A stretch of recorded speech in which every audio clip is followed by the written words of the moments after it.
Today, one of the biggest obstacles that car buyers face is choice.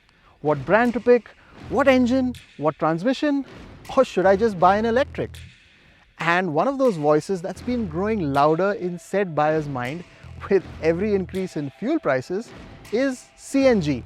The switch to CNG is an easy one. Doesn't warranty too heavy an upfront budget increase versus petrol, which EVs do. The technology is proven and the infrastructure is ready. Now, I'll be honest, I'm skeptical, and I've also never driven a CNG before. I hear they are green, economical, affordable, or, and I know I'm not alone in this thought, does the C in CNG stand for a compromise? Tata claim they're going to change what we think about CNG cars with this, the Tiago iCNG. So let's get some answers. The first thing we want to know, of course, is how this drives. So there's a difference in tune between the petrol and the CNG power outputs. It's 86 PS versus 73, so down 13 horsepower, and it's also down 18 Newton meters of torque. How does that feel on the road in the city? Well, not really much of a difference. When you're sitting at idle, you can toggle the CNG switch on and off, and you can't really tell which mode the car is running in. So in terms of refinement, it's really good.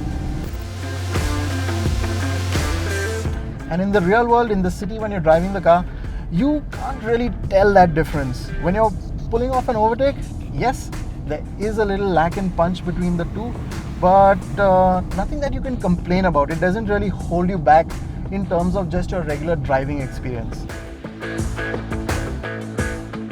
We've also tested this car both in petrol and CNG mode, and there's less than 2 seconds of a difference in outright performance in 0 to 100 times, and just barely a second in gear roll-ons. So in third gear accelerations from 30 to 70 kmph and fourth gear acceleration from 40 to 100 kmph. So in terms of real everyday usability, it's not very different.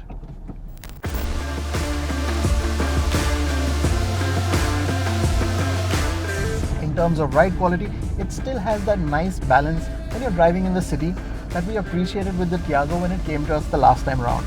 And how Tata have managed that is that they've offset the weight of that rear cylinder by stiffening up the rear suspension a little bit. And it's worked. As revs increase, the performance difference becomes more apparent. So highway overtakes are noticeably quicker when you switch to petrol. When loaded too, or when driving in the hills, petrol power is just easier. The iCNG adds proper integration of the CNG switch in the dash. It also auto switches to petrol when the CNG level is low or if a gas leak is detected, and can even directly start up on CNG, whereas other cars require a petrol startup before switching. So it's uncomplicated too. There are some differences though. It takes a similar amount of time to fill up at a pump, but CNG lines can be a problem at times. So time of the day, temperature, pressure at the pump can all make a difference to the time you spend there. And yes, that sound whenever you disengage the nozzle from the tank is always there to remind you there's a reason why your passenger sits above a fire extinguisher. No less flammable than a petrol car maybe, but a new experience nonetheless. With 2 tanks, the need to visit a pump and the max range you can travel gets a decent boost. But the lack of any practical boot space is a big concern that can only be solved by using passenger space or adding a roof rack. Tata is offering the Tiago iCNG in a fully loaded XZ Plus variant, and there's even a dual tone option with that.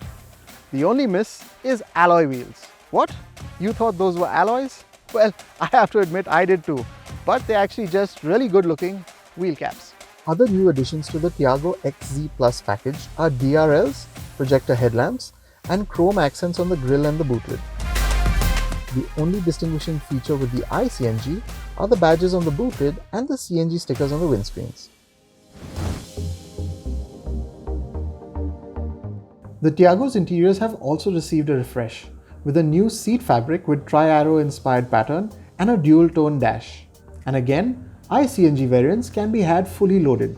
7-inch touchscreen, 8-speaker audio, Android Auto, Apple CarPlay, Auto AC, and a rear camera with bendy lines as well.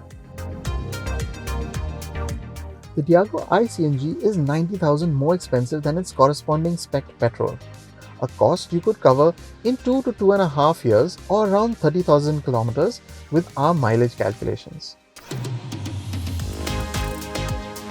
The Tiago iCNG emits a claimed 24% less CO2 than when you're running it on petrol.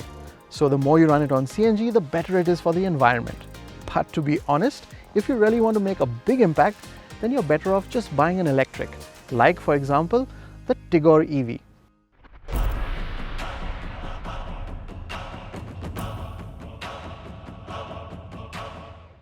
While the Tiago iCNG is a compromise in terms of boot space and asks for more money than the regular petrol, it does deliver on some promises, albeit with a few caveats.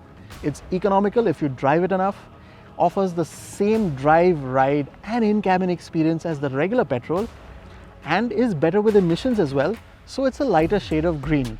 Should you save that 90,000 for a more practical and equally loaded Tiago petrol? Yes. But if you really must buy a CNG fuel car, then the Tiago iCNG does little wrong. And if you really want to make a green statement, then the Tigor EV will say it better.